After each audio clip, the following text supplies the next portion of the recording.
G20 ସମ୍ମିଳନୀ ଦେଶର ରାଜଧାନୀ ଦିଲ୍ଲୀଠାରେ ଅନୁଷ୍ଠିତ ହୋଇଥିବା ବେଳେ ସରଗରମ ଅଛି ସାରା ଭାରତ। ବଦଳି ଯାଇଛି ଦିଲ୍ଲୀରୁ ରୂପରେଖା। ସବୁଆଡ଼େ ସାଜସଜ୍ଜା ଲାଗି ରହିଛି। ସବୁକିଛି ଯେପରି ଗୁଣଗାନ କରୁଛି ଭାରତ। ଆମେ ଜାଣୁ G20 ସମ୍ମିଳନୀକୁ ନେଇ ଅନେକ ପ୍ରଶ୍ନ ଆସୁଥିବ ଆପଣଙ୍କ ମନକୁ। ତେବେ ଆସନ୍ତୁ ଆପଣଙ୍କ ପ୍ରଶ୍ନର ଉତ୍ତର ବିସ୍ତାରରେ ଜାଣିବା। G20 କ'ଣ?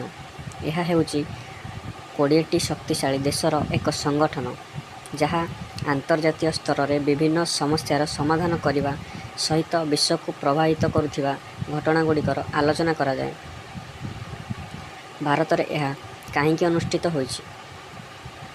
ଗତ ବର୍ଷ G20 ସମ୍ମିଳନୀରେ ଭାରତକୁ ହୋଷ୍ଟିଂର ଅଧିକାର ମିଳିଥିଲା, ଯାହା ପରଠାରୁ ଭାରତ ତା'ର ପ୍ରସ୍ତୁତି ଆରମ୍ଭ କରି ଦେଇଛି, ଯେଉଁଥିପାଇଁ ପୂର୍ବରୁ ଭାରତର ପ୍ରାୟ 50ଟି ସହରରେ ପ୍ରାୟ 200ଟି ବୈଠକ ଆୟୋଜିତ ହୋଇଥିଲା।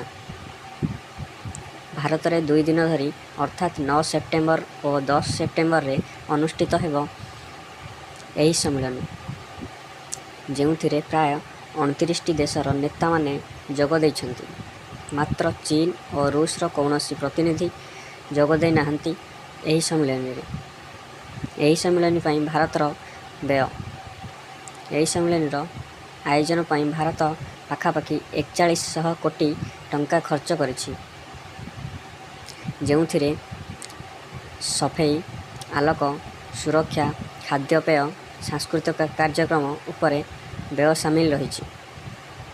G20ର ଆଲୋଚ୍ୟ ବିଷୟ। ପ୍ରଧାନମନ୍ତ୍ରୀ ନରେନ୍ଦ୍ର ମୋଦି ଏହି 2 ଦିନିଆ ବୈଠକରେ ବିଶେଷ କରି 3ଟି ପ୍ରସଙ୍ଗ ଉପରେ ଆଲୋକପାତ କରିବେ। ନମ୍ବର 1, ଗୋଟିଏ ପୃଥିବୀ, ଗୋଟିଏ ପରିବାର ଏବଂ ଗୋଟିଏ ଭବିଷ୍ୟତ। ନମ୍ବର 2, ଜଳବାୟୁ ପରିବର୍ତ୍ତନ।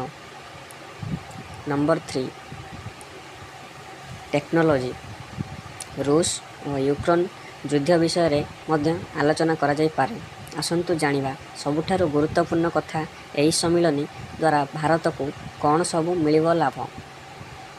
ବର୍ତ୍ତମାନ ବିଶ୍ୱ ରାଜନୀତିର ସମୟ, ଯେଉଁଠି ଆଗରେ ରହିବାକୁ ହେଲେ ନେତୃତ୍ୱ ନେବାକୁ ପଡ଼ିବ।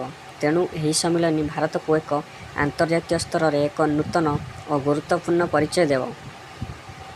ଭାରତର ପୁଞ୍ଜି ବିନିଯୋଗ ବୃଦ୍ଧି ଘଟିବ। ଆଣବିକ ଓ ସାମରିକ ସ୍ତରରେ ସହଯୋଗ ଓ ସୁବିଧା ବଢ଼ିବ। ଭାରତ ବିଭିନ୍ନ ନୂତନ ଚୁକ୍ତି ମାଧ୍ୟମରେ ତା'ର ସୀମାରେଖାକୁ ସୁରକ୍ଷିତ କରିପାରିବ, ଯାହା ଆଗାମୀ ଦିନରେ ଭାରତକୁ ଏକ ନେତୃତ୍ୱ ଦେଶର ମାନ୍ୟତା ପାଇବ।